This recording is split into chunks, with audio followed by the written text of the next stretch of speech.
Thank you for your company. First tonight, the parents of the students from Cheshire who developed a brain abscess after getting an ear infection say he should have been seen face-to-face by a GP.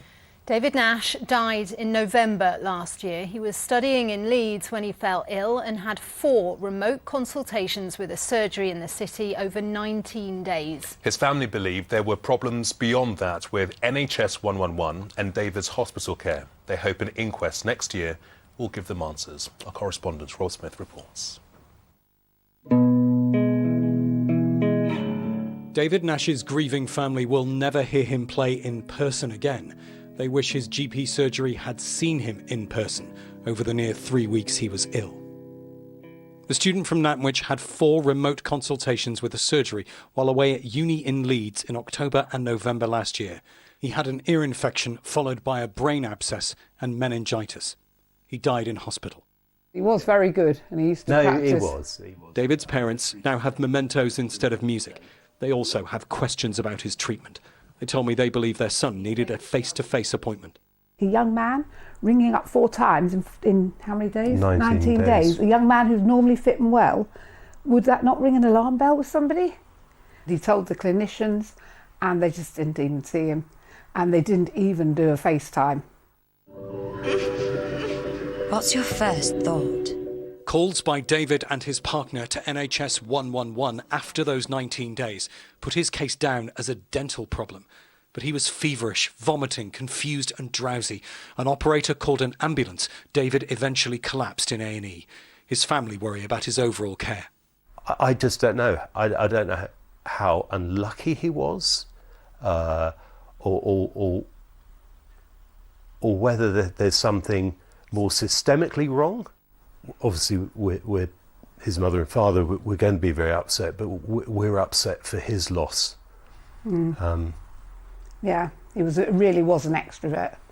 Very, very, very, very friendly, very, very kind, and just adored by hundreds of people.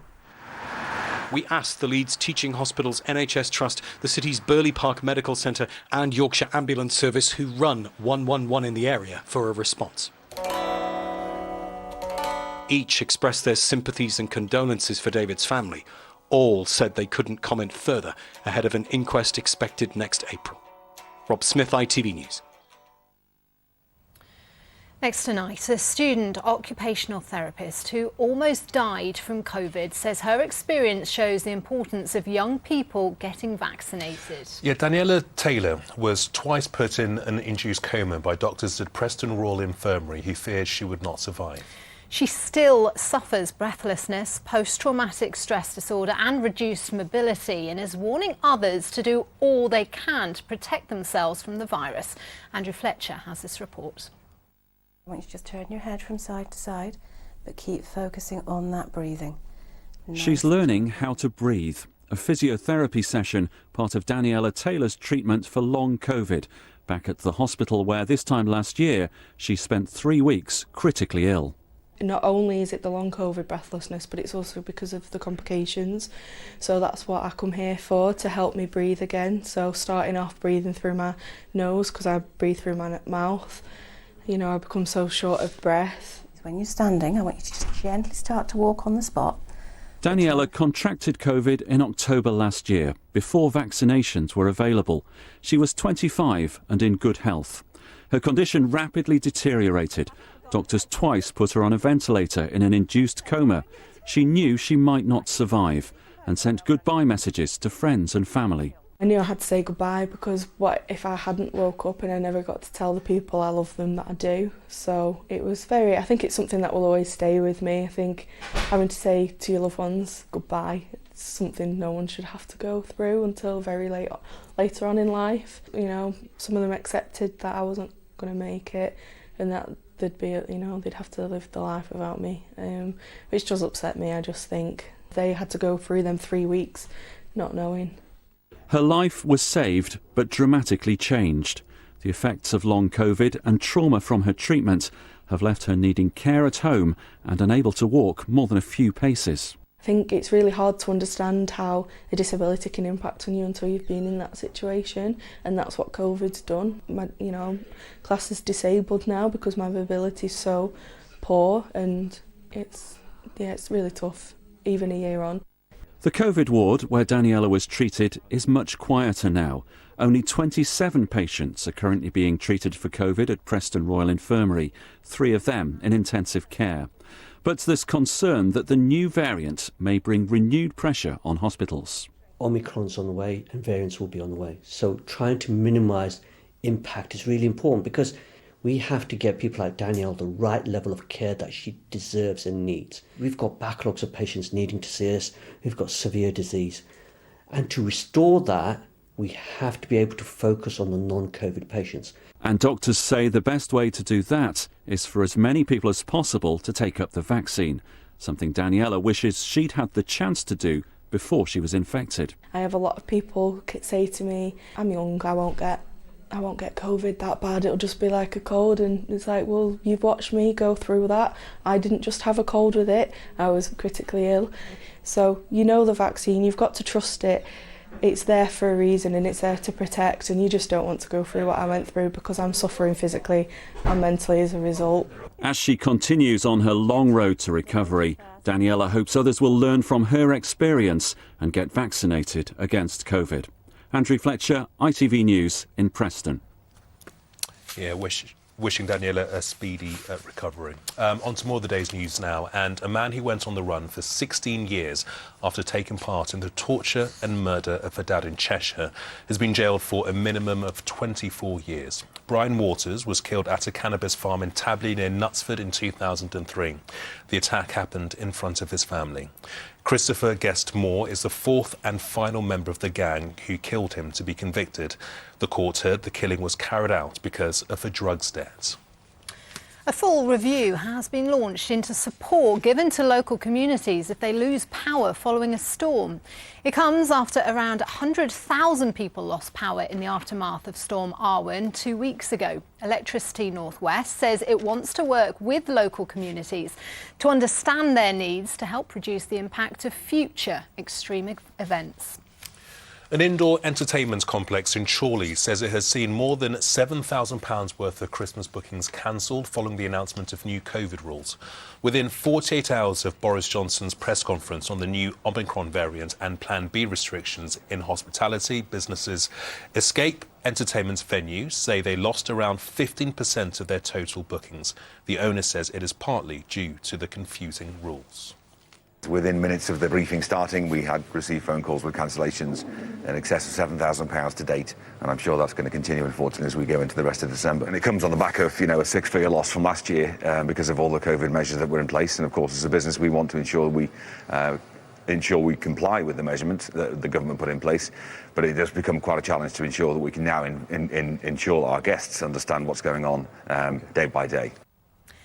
A new railway station, which will see trains run on battery power on its track, has been given the go-ahead in Kirkby. The station in Northwood is hailed as an industry first and will see trains between it and the town run without the need for electrification. It's hoped it will make the area more accessible and will take 18 months to build.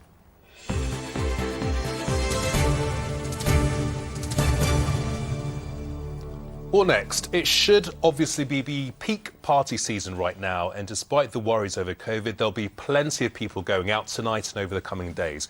But just how safe will you feel when it comes to your drink? Yeah, the last few months has seen cases of drink spiking hit the headlines. So tonight, Lancashire Police are launching a brand new operation designed to protect people on a night out and deter offenders from spiking drinks. Well, a little earlier, I spoke to Assistant Chief Constable Ian Dawson and began by asking him how this operation was going to work. Operation Night Guardian is a proactive operation being run by Lancashire Police so that we can be more visible in the nighttime economy. We'll have more visible police officers out around licensed premises, but we'll also have plainclothes officers in some of those licensed premises looking to identify any offences of drink spiking or any individuals who may be looking to commit those offences. I mean, this really rocked the confidence of people going for a night out, didn't it? When we heard about these rates of spiking going up, Do you think this is going to be enough to make people confident about going out again? I hope that people can be reassured that they can go out and enjoy themselves in this time in the run-up to Christmas and feel safe in doing so. You know, this proactive operation also involves the rollout of drink covers, test kits for drinks so we can see whether or not any substances have been added, and also screening kits for individuals just to reassure them as to whether or not they've had any substances put in those drinks. How much of a problem do you think this actually is in Lancashire? So we saw quite an increase in reports following coverage towards the end of October. That has reduced over the last month. We have made a few arrests during that time. We investigated all of those offences during the course of that time. You know, this operation is really important to deter, to reassure people that they can go out and feel safe as they enjoy this run up to Christmas. And are there any things that people can do themselves to try and, make themselves safer? Yeah, so we encourage people to look after the drinks, to know where they are and to know who they're with, to feel safe with the friends. If they can access a drink cover, then cover the drinks. And clearly if they're not happy in terms of how that drink's been looked after, then consider whether or not to consume it. OK, Assistant Chief Constable Ian Dawson, thank you very much. Thank you. Good advice there. Now, for the second time in under 3 months, the North West is hosting a meeting of some of the most powerful politicians in the world. Yeah, you may remember September saw the speakers from the G7 gather in Chorley, and this weekend the group's foreign secretaries are holding a summit in Liverpool. Yeah, the G7 includes some of the largest economies in the world. From Liverpool, Sarah Rogers. The Liverpool weather doing little to lift the mood following a gloomy week in politics, but the city hopes to host a more successful event than an alleged one that's been dominating the news agenda. For the next 3 days, the Museum of Liverpool is holding a G7 summit with foreign ministers from across the globe. Liverpool's been at the pinnacle of a whole load of historical developments that have affected the entire world. The museum tells those stories really brilliantly, and they're the stories we want to get across. The Foreign Secretary will host her counterparts from countries including the US, France and Germany, providing a huge boost for the hospitality sector here, although locals and visitors may miss the event unless the security interrupts their Christmas shopping. Have you any idea what's going on? No, that's what we're going to ask you. we were told yesterday that it's somebody else, and it was Yoko Ono. Yoko Ono? Yeah. You know who she is? Yes, I do, yeah. Googled it and realised it's the G7 and people from Italy and France and Japan are all in there. Well, how have they got here? That's what I'd like to know. Have they come on a paddle steamer or a boat they've rowed? They've not, they're coming yet, so, we're trying to do this global warming and all the rest of it. As well as green issues, the economy, COVID and human rights are also on the agenda. Well, this is the last event with the UK's presidency of the G7, and as you can see behind me, well, there's lots of security and a big police presence, but for the delegates, despite the rain, there's a rather nice waterfront view, and they're just a short walk away from the city's most famous suns.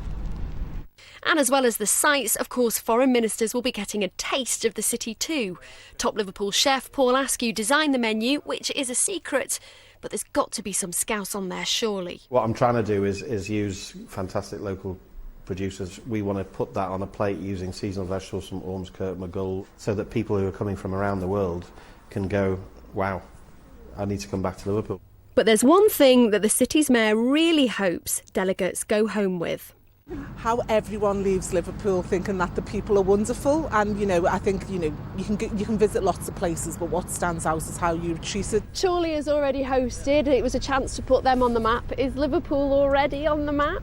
It is, but we never stands up a chance to show off. Well, talks this weekend will take place amongst exhibitions of the city's history, but decisions made here may well affect the nation's future. Sarah Rogers, ITV News in Liverpool.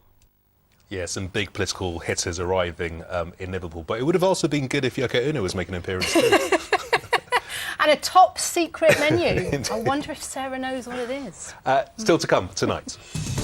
Why Harry got on his bike aged 91 to ride hundreds of miles round his hometown. And although there have been a few showers around today, there has been some nice wintry sunshine. Hopefully you got a sneaky peek of it. It's all changed for the weekend and the forecast is coming up. And here's what's still to come on the ITV news at 6:30 with Lucrezia. Fury from the families of Stephen Port's victims after an inquest finds police failings probably contributed to 3 of their deaths.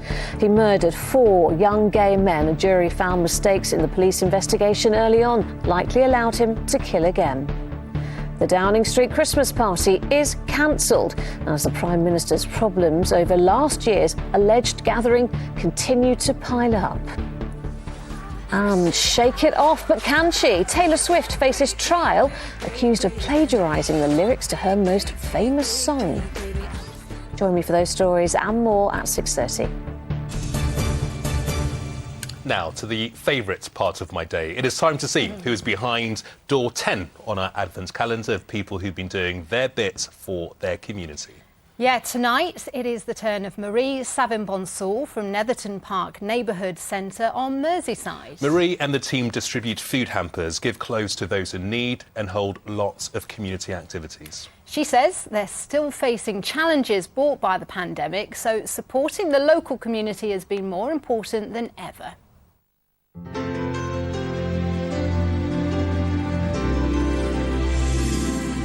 My name's Marie Savin-Bonsall and I'm the Centre Manager for Netherton Park Community Association. The centre is a lifeline for most people. We do family support work, facing multi-layered challenges, children and young people, people who are isolated and suffering from mental health, the elderly, and we resource food, clothing, white goods, anything that will benefit our community. This year it's like the aftermath of what the pandemic has brought us.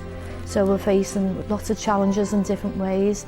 Mental health, they've just got to a state where they can't cope, they can't even function. So we've had to get other means of support for them as well, bring the mental health teams in. Families who are going on plans, they just feel that they're in a crisis and they don't know where to turn. So we just enable them to attend our services so that we can support them. We hope that 2022 we can support as many people in our community as possible and that we continue to be here for people.